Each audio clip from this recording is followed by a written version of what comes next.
तमिलनाडु की राजनीति में इस समय बड़ा राजनीतिक उलटफेर देखने को मिल रहा है। अभिनेता से नेता बने विजय थालापति की पार्टी टीवीके विधानसभा चुनाव 2026 में सबसे बड़ी पार्टी बनकर उभरी है, लेकिन सरकार गठन अब भी पेचीदा बना हुआ है। 234 सदस्यीय तमिलनाडु विधानसभा में बहुमत के लिए 118 सीटों की आवश्यकता है। चुनाव परिणामों में टीवीके को 108 सीटें मिली। वहीं कांग्रेस ने डीएमके के साथ गठबंधन कर कुल 28 सीटों पर चुनाव लड़ा था, लेकिन कांग्रेस पार्टी को सिर्फ 5 सीटों पर जीत मिली।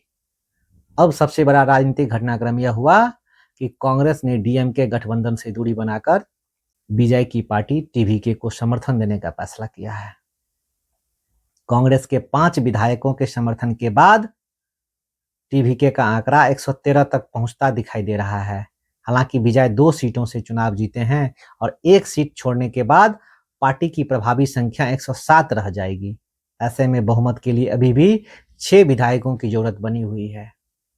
इसी बीच विजय ने दिनांक 6 मई को तमिलनाडु के राज्यपाल राजेंद्र विश्वनाथ अलिलकर से मुलाकात कर सरकार बनाने का दावा पेश किया।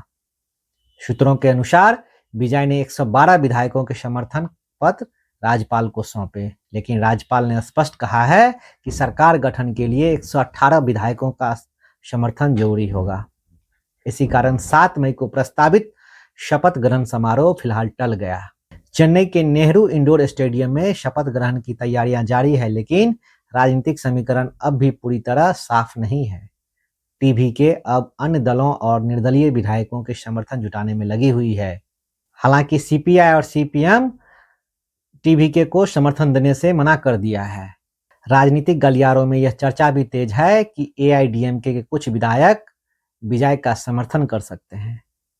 दावा किया जा रहा है कि पार्टी के भीतर मतभेद बढ़ गए हैं और कुछ विधायक टीवीके के संपर्क में हैं।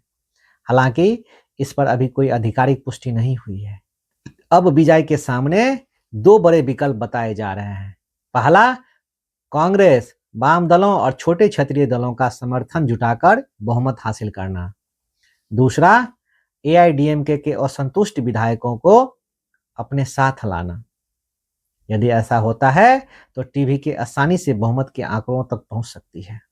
उधर विधानसभा चुनाव में भाजपा को बड़ा झटका लगा है। एआईडीएमके गठबंधन के तहत 27 सीटों पर चुनाव लड़ने वाली बीजेपी सिर्फ 1 सीट जीत पाई।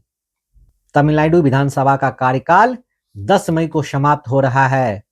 ऐसे में अगर तय समय तक कोई भी दल बहुमत साबित नहीं कर पाता तो राज्य में संवैधानिक संकट गहरा सकता है और राष्ट्रपति शासन की संभावना भी बढ़ सकती है।